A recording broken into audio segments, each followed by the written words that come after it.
शुरुआती की एक साल अर्निंग ना के बराबर थी। मैंने समझिए जो कमाया वो इसी पे लगाया। आज मैं साल का आपको करीबन 25 लाख रुपए तक मेरा कहीं नहीं जाता।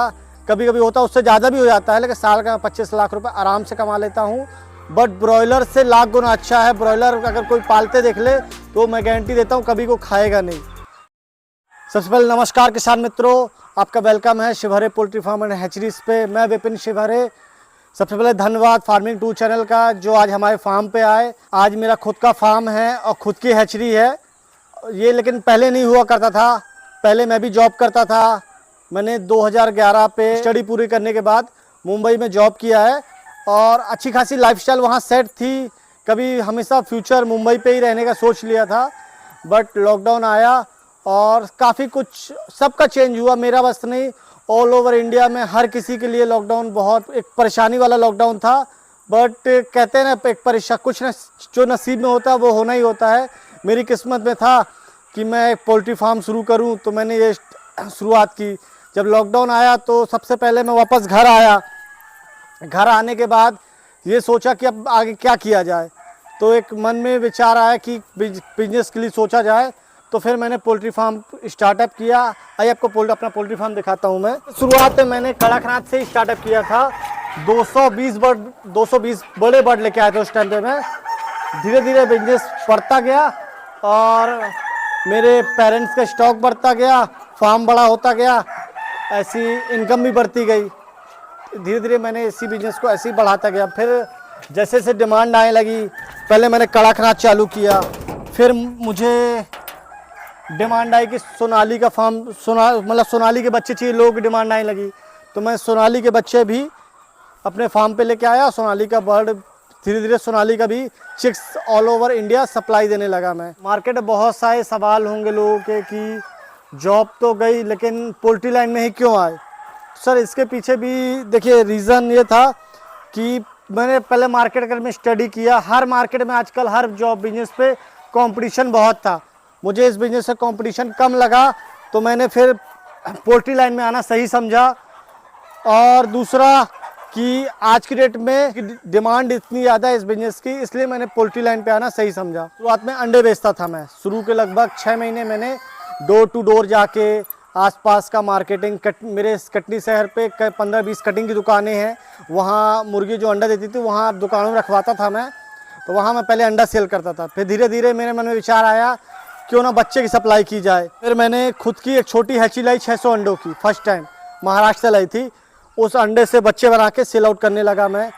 वो लगभग मुझे वो हैचरी लगभग 45,000 की पड़ी थी। जो शुरुआती हैचरी आई थी मेरी 45,000 की पड़ी थी। वो मैं धीरे धीरे मतलब उसके अंडे में से बच्चे निकाल के मार्केट सेल आउट करने लगा। फिर जैसे ही बच्चे सेल आउट कर रहा था तो सर एक और प्रॉब्लम आई कि सेकेंड लॉकडाउन लग गया। फिर उस टाइम में बच्चे सेल आउट नहीं हुए तो लगभग मेरे पास 2,500-3 हज़ार बच्चे का 2,500-3 हज़ार बड़े बर्ड का मेरे पास स्टॉक हो गया था। तो बच्चे सेल आउट हो नहीं रहे थे। लॉकडाउन में मैंने उनको उस टाइम पे टमाटर, सब्जी भाजी जो वेस्टेज है तो वही खिलाता मैं, क्योंकि मेरे पास इतने पैसे थे नहीं कि मैं उनको दाना खिलाऊं। तो मैंने उसी में उनको पाला।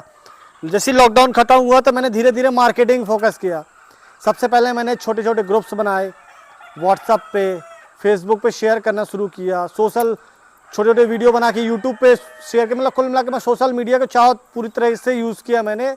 तो मुझे धीरे धीरे ऑर्डर मिलना शुरू हुए, छोटे छोटे ऑर्डर मिलना शुरू हुए। जैसे उड़ीसा से एक ऑर्डर मिला, एक तेलंगाना से पुलिस ऑफिसर आए थे, खुद बाई कार आए थे इतना लंबा मेरे यहाँ से कड़कनाथ लेने के लिए। तो वो धीरे धीरे मैंने बच्चे सेल आउट करना शुरू किया। मेरे पास डिमांड बढ़ने लगी तो मैंने एक और मशीन लेके आई। वो उस टाइम में 80,000 अंडों की, मतलब 1500 अंडे की मशीन 80,000 की पड़ी थी। तो मैंने वो मशीन लेके आई। फिर बच्चे सेल आउट होने लगे, हर जगह बच्चे जाने लगे। फिर प्रमोशन के लिए मैंने और मेहनत की, प्रमोशन किया। धीरे धीरे समझिए कि जितना एक्सपीरियंस बढ़ता गया, लोग मुझे जानने लगे, मार्केट में मेरा नाम हो गया, तो हर जगह बच्चे सेल आउट होने लगे। फिर भी उसके अलावा और डिमांड बढ़ने लगी। तो फिर मैंने अभी कुछ टाइम पहले ही मैंने एक 10,000 अंडों की एक और हैचरी लाई। और सारी हैचरियाँ मैंने ऑटोमेटिक लाई थी। और उन अंडों से आज की कंडीशन ये है कि मैं हर वीक लगभग 2500-2600 बच्चा हर वीक सेल आउट करता हूँ। और जहाँ से भी ऑर्डर आता है मैं ऑल ओवर इंडिया सप्लाई देता हूँ बाई ट्रेन। सारी जवाबदारी मेरी होती है।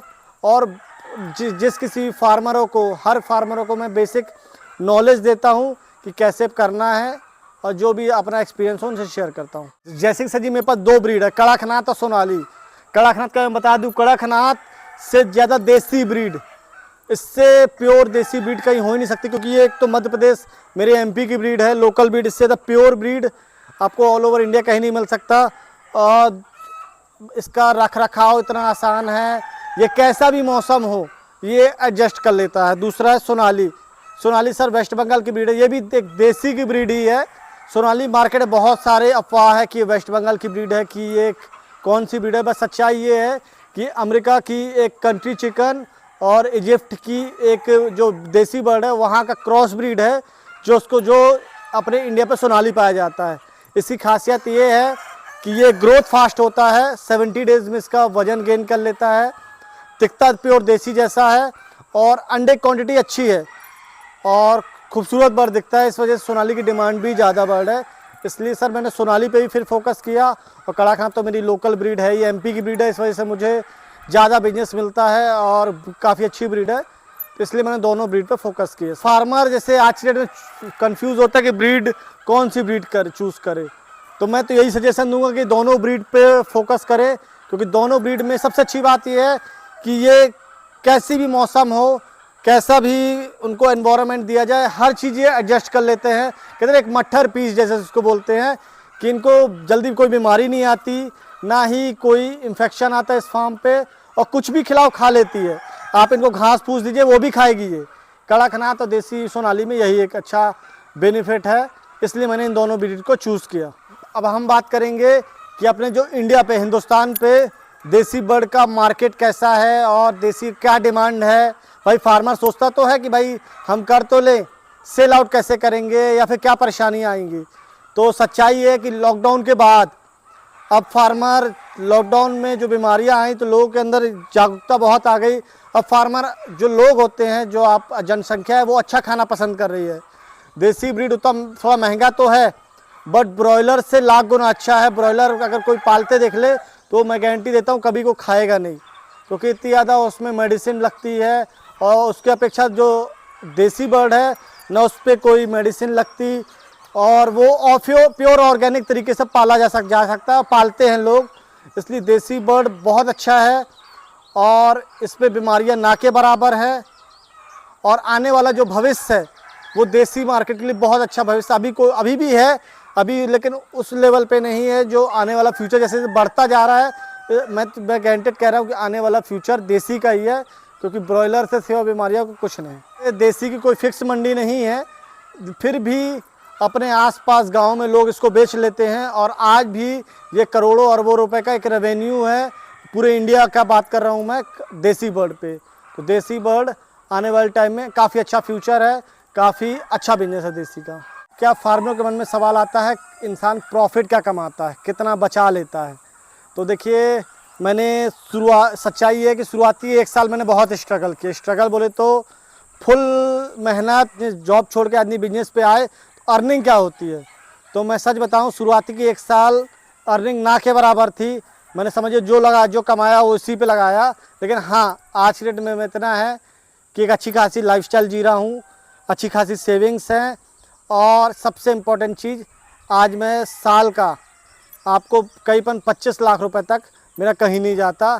कभी कभी होता है उससे ज़्यादा भी हो जाता है, लेकिन साल का 25 लाख रुपए आराम से कमा लेता हूँ। और सबसे इम्पोर्टेंट चीज़, मैं फुल फ्रीडम में हूँ कि मुझे ऐसा भी नहीं कि 25 लाख भाई 25 लाख रुपए लायक मेहनत कर रहा हूँ कि नहीं, आज मैं नहीं कर रहा, क्योंकि मेरा मार्केट बन गया है और सब कुछ सेट है। सिर्फ मैं खाली मैनेजमेंट कर रहा हूँ कि उनको सही ढंग से मैनेज करके अपने बिजनेस को ग्रोथ कर रहा हूँ। और भी मैं बहुत कुछ सोचा हूँ कि अपने बिज़नेस को आगे बढ़ाने के लिए मेरा नेक्स्ट प्लांट है कि मुझे फीड प्लांट डालना है, दाना का प्लांट। तो हो सकता है आगे सर आप फार्मिंग टूल चैनल फिर से आए हमारे फार्म पे, और आपको नेक्स्ट टाइम ये जो मैं दाना फैक्ट्री का सोच रहा हूँ वो भी आपको नया कुछ मिले। बस इसी साथ अपनी वाणी को विराम देता हूँ, अपनी वाणी को, और धन्यवाद करता हूँ फार्मिंग टूल चैनल को कि हमारे चैनल पे आए। और जो किसान मित्र हैं जो इस वीडियो को देख रहे हैं, लाखों किसान मित्रों को जो सीखने के लिए आते हैं कि उनको कुछ सीखने को मिलेगा। तो उम्मीद करता हूँ कुछ वीडियो में नया सीखने को मिलेगा। और धन्यवाद फार्मिंग टूर चैनल का जो किसानों का प्रोत्साहन कर रहे हैं, और खूब खूब धन्यवाद।